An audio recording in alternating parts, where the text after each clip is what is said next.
Hello, welcome to Riley's Hot Takes. This is the podcast where I discuss my controversial, some of them might not be that controversial, film and TV takes, creative stuff. A lot of it is creative culture. Anyway, um, last month or September, I did an episode called What If We Analyze Movies by How They Make Us Feel? And today I'm going to discuss why I think Disney's The Haunted Mansion 2003 is actually a good film.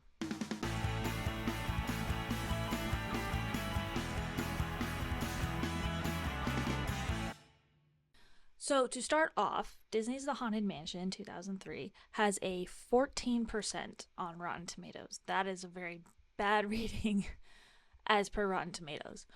Um, there are a lot of factors that I think maybe play into this. There's some things that I've heard, some of them I don't agree with. I could concede maybe like one or two of them. Um, the first one that I'm going to address is that some people thought that the film was capitalizing on the success of Pirates of the Caribbean because they're both based on Disney rides that came out the same year, all this stuff. So I'm going to address that one first because that one is just factually incorrect. And here's why.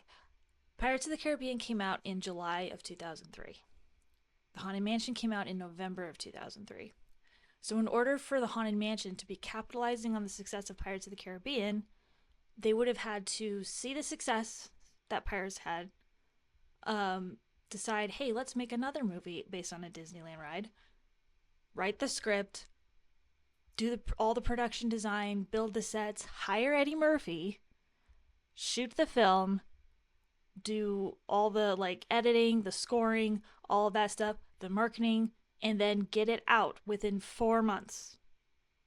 That did not happen. That's not how film works. So, um, yeah, it wasn't capitalizing on the success of Pirates of the Caribbean. And actually, I looked it up one time because I was curious, when did Disney's The Haunted Mansion go into development? Pirates of the Caribbean and The Haunted Mansion went into development at the same time. They decided to make two movies based on Disneyland rides. So, yeah, that one is just, it's based on incorrect information. So, that's the first thing that I want to address. Now, do I think that releasing them the same year maybe hurt The Haunted Mansion? Yes. I think it was probably in the shadow of Pirates of the Caribbean. So I think that's one big reason why it didn't do as well. Um, but that's the only connection that I think that it has really to Pirates of the Caribbean, other than being based on a Disneyland ride. Now, another criticism which I think is actually a review on Rotten Tomatoes. Um, some people were like, "This movie wasn't, it wasn't that scary," and I'm like, that movie came out when I was 6 years old. The butler Ramsley, who is played by Terrence Stamp, actually creeped me the heck out when I was a kid. I had story time. I probably watched both of these movies maybe a little bit too young, um, because I had this fear for many years based on this one scene in Pirates of the Caribbean when the undead pirates come up onto the Dauntless and they come up behind this, like, you know, Royal Navy sailor and slit their throats. And then the butler from the Haunted Mansion creeped me out. And so I had this fear growing up that Ramsley was going to come into my room, followed by the undead pirates, and they were going to slit my throat. So I slept with the covers over my neck for like 4 or 5 years until I was like 11 or 12, and I decided, like, you know, they're not real. This is probably not going to happen. But anyway, that was my childhood fear. I probably watched these a little bit too young. Although, what I will point out is that the Haunted Mansion, I believe, is rated PG, and Pirates of the Caribbean is rated PG 13. So the Haunted Mansion is actually intended for a younger audience than Pirates of the Caribbean. So I think to say that it's not scary, yeah, it's not scary to you as an adult, but it's was pretty scary to a kid. Um, but also, I mean, I've seen this movie as an adult, and like the mausoleum scene, come on, that's scary. um, anyway, so what I want to do to talk about the Haunted Mansion is to kind of go through like the beat sheet and like the Save the Cat beat sheet, which is a really common beat sheet used for story structure in Hollywood. And I'm just going to go over it a little bit and talk about how I think the Haunted Mansion actually hit these points. And also, as a fan of the ride growing up, like I didn't really think about that like when I was a kid, but having watched it as an adult, I saw they actually did a really good job of capturing the ride because the whole idea behind the Haunted Mansion was for it to be both scary and funny. And the Haunted Mansion 2003 absolutely nailed that. So, we're going to get into the beat sheet. So, the first item on the beat sheet is the opening image. And um, it's self-explanatory. That's the first thing that you see.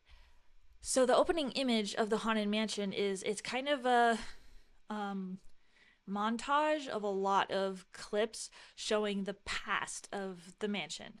So it shows like this grand ball. It shows the character we're going to come to know as Elizabeth seemingly poisoning herself, and the guy that she's going to marry, which is the guy who is the head of the mansion, Mr. Gracie.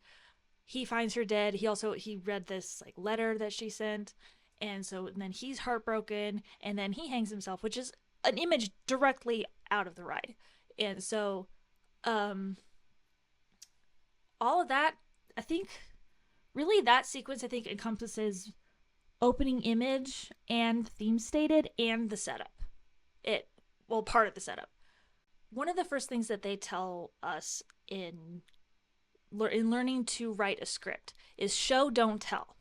So when you're giving exposition, if you tell it, unless you do, there's clever ways to tell, which some films and some shows have done, but generally it's better to show it. Like if you can show it in like a flashback or show like the Lord of the in the Fellowship of the Ring. There's like the whole prologue. That's kind of show and tell at the same time.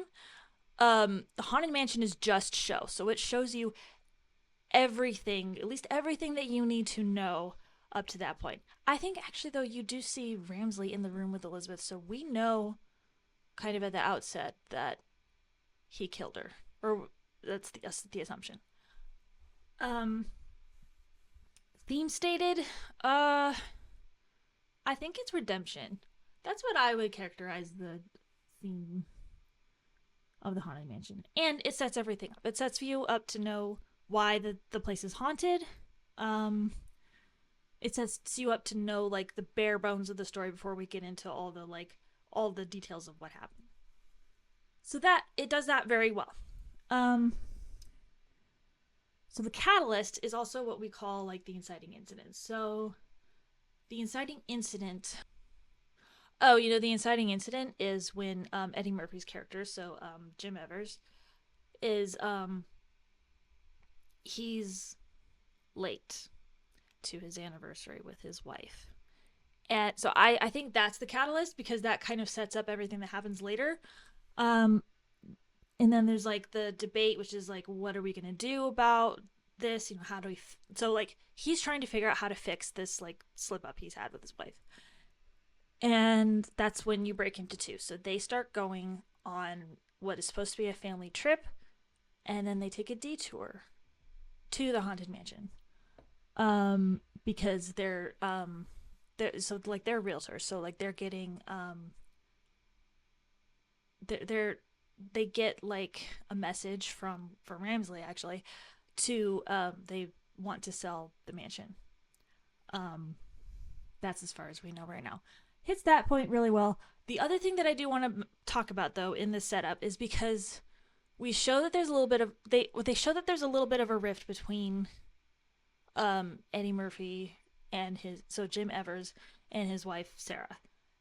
And we also have sequences that tell us a lot about their kids. Michael and Megan. Um, so first of all, there's a spider on the window, and Michael is afraid. He doesn't want to whack it. So that tells us a lot about Michael's character. He's afraid, and Jim tells him, don't be afraid. It's time to be a man. And then Megan comes in and she just freaking whacks the thing with a magazine. So that tells us a lot about Megan's character. She's like she's pretty feisty. She's pretty fearless. And so we learn a lot about the characters. So the Haunted Mansion does that actually really well. Now, then there's Break Into Two. They go on the what's supposed to be their vacation. They take a detour to the mansion. And then actually that might be the catalyst, because then what breaks us into two is the fact that there's a storm, so now they have to stay the night at the mansion. Because what Break Into Two does is it takes the story in a different direction than it was originally taking. B story, probably. I don't actually know if the Haunted Mansion was trying to do Save the Cat, but B story is basically like a subplot. The kids exploring the mansion, though, because they're following what turns out to be Elizabeth's ghost. So probably made spoilers a lot in this episode. And then Fun and Games. So like Fun and Games is just kind of like everything that happens between Break Into Two and the midpoint. And so, Fun and Games is like they're exploring the mansion. They're discovering that there's something weird about it. It's haunted. They don't know what the heck is going on yet. They don't know, or they're kind of discovering the story of Elizabeth and Mr. Gracie and how all of this works together. And then they have to go to the mausoleum to get the key. The key, find the key. And they get the key. And to go back to how it set up the personalities of Michael and Megan, in that scene, we see Megan being fearless, but then also being scared. And then we see Michael has to face his fear of spiders because there's spiders all over the crypt door. And his father and his sister are inside being chased by zombies, basically. And so he has to overcome his fear of spiders. And I actually really like this about this scene, because Jim Evers, who was like, don't be scared, you got to be a man. He's like, I'm very scared right now. I understand you're really scared. So am I. But you got to be brave. So he really comes around to this idea of yeah, it's okay to be scared. There are things to legitimately be scared of. And spiders and zombies are one of them. And a lot of it is about how we deal with these fears, what we do about that. Can we overcome them? Can we be scared and do it anyway, essentially? So I actually really like that element, and it's a payoff from something that we saw earlier. So it does that really well. So getting the key, though, that is the midpoint, because the midpoint is the false victory. So they found the key. They think that's the answer to everything. And then they find the letter that Elizabeth actually wrote. They find out that the letter that Mr. Gracie received is not the real one. So, and then bad guys close in is kind of self-explanatory. So Ramsley finds them in the attic with the chest that has the real thing in, and he traps Megan and Michael in the chest, and he casts Jim out of the mansion. And they're convinced that Sarah is the reincarnation of Elizabeth. And so they have her getting into a wedding dress and everything, that she's going to marry Mr. Gracie so he can finally move on. But in order for that to happen, they're going to kill her basically the same way that Ramsley killed Elizabeth. So then that's what kind of puts us into All Is Lost, and which is also self-explanatory. It's we're losing, we've lost. And then what comes right after that is Dark Night of the Soul, and that's when Jim is trying as hard as he can to get back into the mansion, and he can't do it. So he has this moment of being I lost everything. I lost my wife. I lost my kids. He gives up, essentially. Dark Night of the Soul is kind of when the main character gives up. And then break into three would be when Madame Leota finds him, which now I can't remember exactly how she finds him, but she finds him outside. She helps him get back into the mansion. Um, and so then, yeah, there's that. And now, the one place that I feel like the Haunted Mansion didn't do as well is the finale. The finale was a little bit rushed, I feel like. There was a lot of it was like talking and revealing like the truth to Mr. Gracie, the fact that Sarah is not Elizabeth, and the truth of what Ramsley did. The fight between them and Ramsley, though, is really, it's kind of short. It's almost easy, but again, remember that the Haunted Mansion was designed for a younger audience than, say, Pirates of the Caribbean. So, generally with like a younger audience, it's like, you get a pass for kind of making things a little bit easier because, it's not that like kids can't deal with dark stuff. Like, I don't believe that, obviously, like we had The Land for a Time and we had An American Tail, but those films get wrapped up pretty neatly. And that's it, it's because like, kids aren't like, they don't have the same kind of like um emotional capacity, I guess. Their brains they're still figuring stuff out. So yeah, just keep that in mind. Like, the Haunted Mansion is intended for a younger audience, so it's not really supposed to be like this big like elite mystery in a Haunted Mansion kind of movie. So I can forgive it for that. Um, and then the final image, the ghosts move on, they go to heaven essentially, and then, you know, like Jim and Sarah like realize the ways that they're like, they've been drifting apart, they've maybe been taking each other for granted, and now they're in a more harmonious spot. So, all that to say, the Haunted Mansion hits those points really well. And I don't think there's really anything that it did wrong. I think, and I also think like I don't think you can talk about people not liking the Haunted Mansion movie without really talking about the fact that the like central characters, the main characters, the main family is a black family. Because, I think a lot of people don't really necessarily like to acknowledge the like internalized racism that they might have, but I do think that that probably is a factor. um Same is true for like, I wish I could find the article because it was really interesting, but like the hatred of Jar Jar Binks, and a lot of it being because he was a CGI character. There's other reasons, but one of them being he's a CGI character, and not like 3 years later, Gollum, a fully CGI character, was praised and was like, everyone was mesmerized by Gollum. Big difference. Andy Serkis was white, Ahmed Best was black.